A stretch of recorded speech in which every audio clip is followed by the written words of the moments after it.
Perkenalkan, kami dari kelompok 8 yang beranggotakan Nurul Wahyu Utami, Putria Fatmawati, dan Rahma Natarisa. Kami akan membahas 3 kasus ruang kolaborasi pada topik 1 mengenal peserta didik. Seorang guru perlu mengenal peserta didik untuk memastikan kebutuhan, kesesuaian, kesiapan peserta didik dalam proses pembelajaran. Kemudian cara-cara untuk mengenal peserta didik itu dengan mempelajari yang pertama itu teori belajar dan yang kedua itu teori perkembangan. Untuk teori belajar, yang pertama ada yang namanya teori belajar behavioristik, yang mana teori ini itu berfokus pada perilaku peserta didik sebagai hasil dari proses pembelajaran. Kemudian perilaku itu berasal dari adanya stimulus dan respon. Lalu ciri khas dari teori behavioristik ini yang pertama itu membentuk kebiasaan melalui pola pengulangan dan latihan. Dan yang kedua itu terbentuk dari adanya perilaku yang sesuai dengan tujuan pembelajaran. Kemudian yang kedua ada yang namanya teori belajar sosial kognitif, yang mana teori ini tuh mempelajari tentang perilaku kognitif lingkungan saling berinteraksi untuk mempengaruhi pembelajaran. Teori ini tuh menjelaskan tentang bagaimana seseorang berkembang melalui proses pengamatan.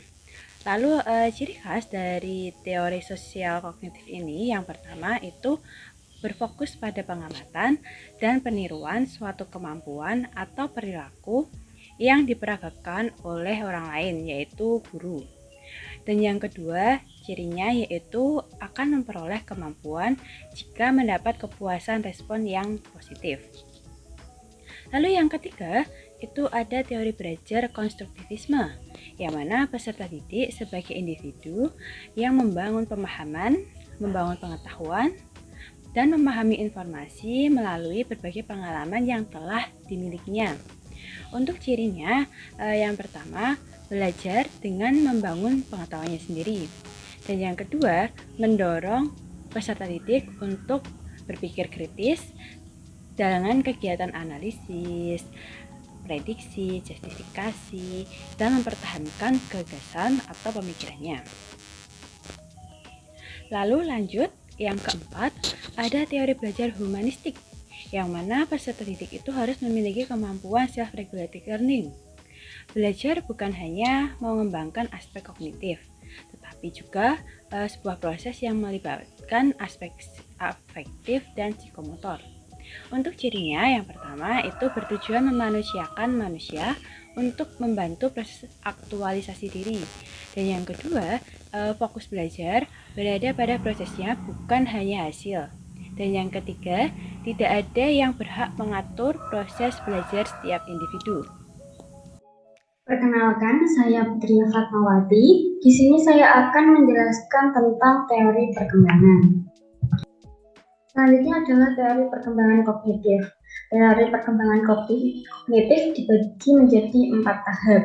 Yang pertama adalah tahap sensori motorik, yaitu usia lahir sampai dengan 2 tahun, di mana di tahap ini manusia mampu melihat dan mendengar dengan tindakan motorik, misalnya mencapai dan menyentuh.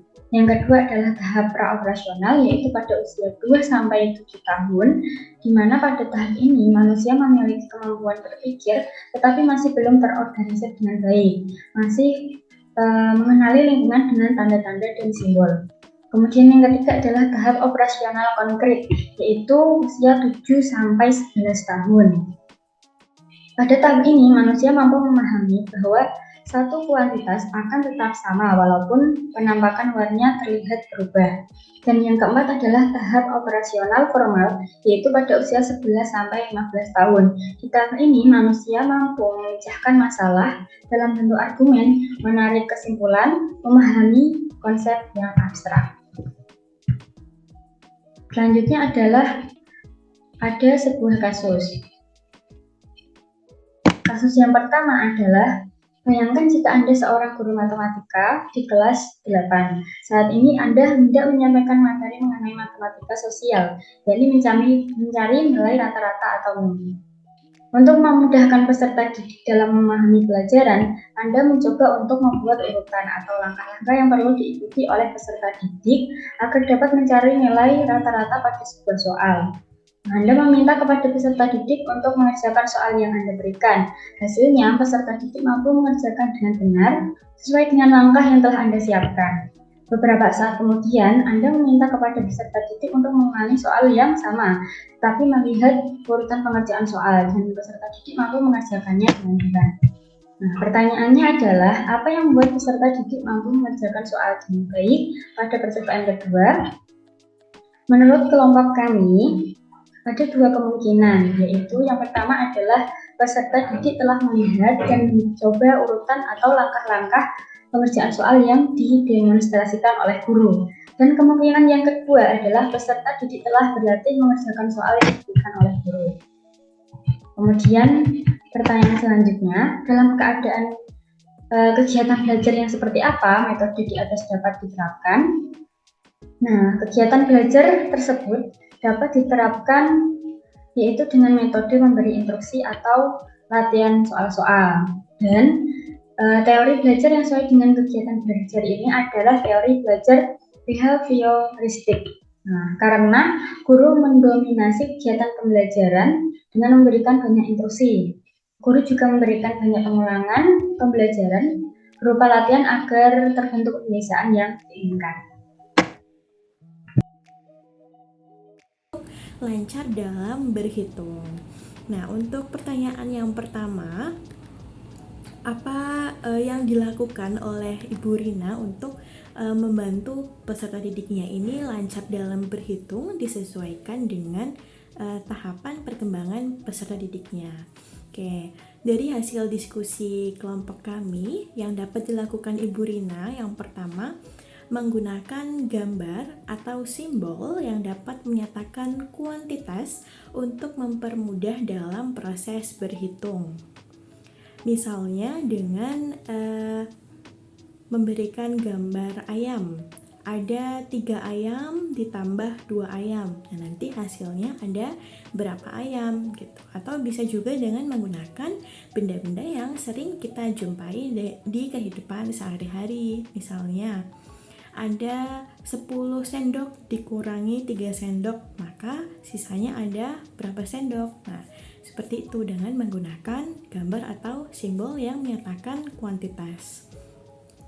Untuk saran yang kedua, Ibu Rina bisa menggunakan media poster angka yang ditempel di dinding kelas untuk membantu peserta didik mengenal dan menghafal angka.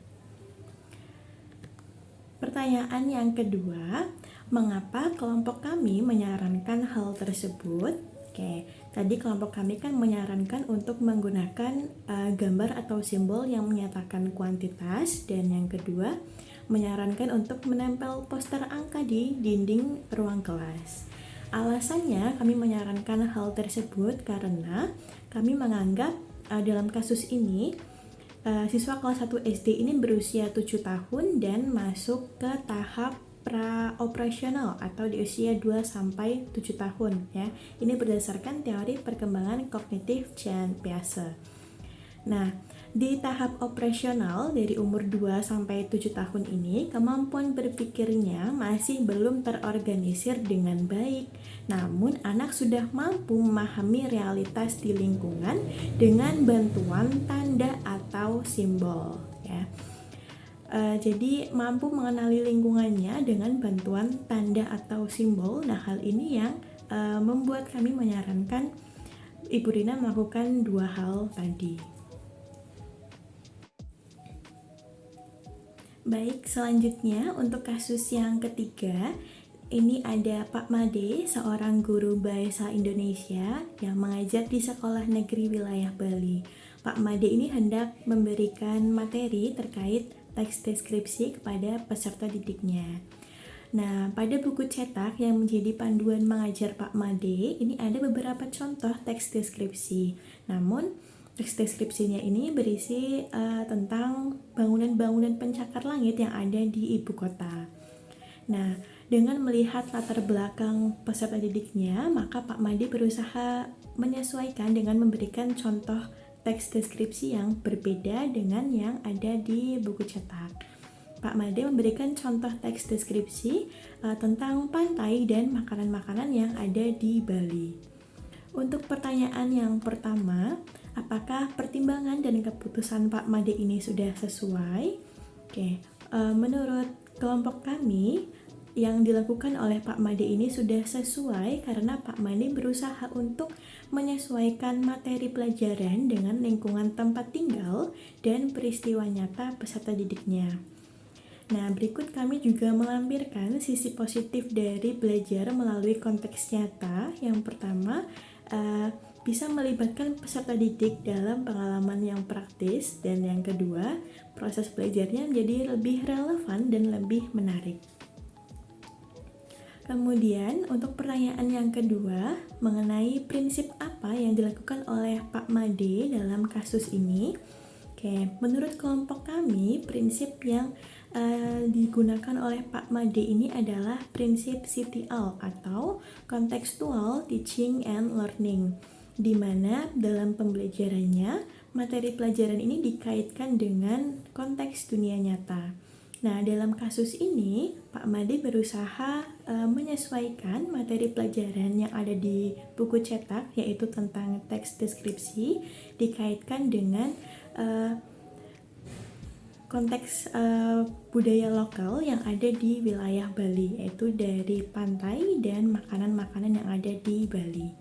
Nah, prinsip contextual teaching and learning ini mampu mengantarkan peserta didik untuk merespon setiap masalah dengan baik karena peserta didik ini sudah mengenal konteks tersebut dalam kehidupan sehari-hari. Nah, demikian hasil presentasi dari kami terkait dengan mengenal peserta didik, dimulai dari teori belajar, teori perkembangan, dan kasus-kasus yang sudah kami bahas. Jika ada pertanyaan, saran, kritik, itu bisa disampaikan melalui reply di kolom komentar di LMS. Demikian yang dapat kami sampaikan. Terima kasih sudah menyimak video dari kami. Kurang lebihnya mohon maaf. Wassalamualaikum warahmatullahi wabarakatuh.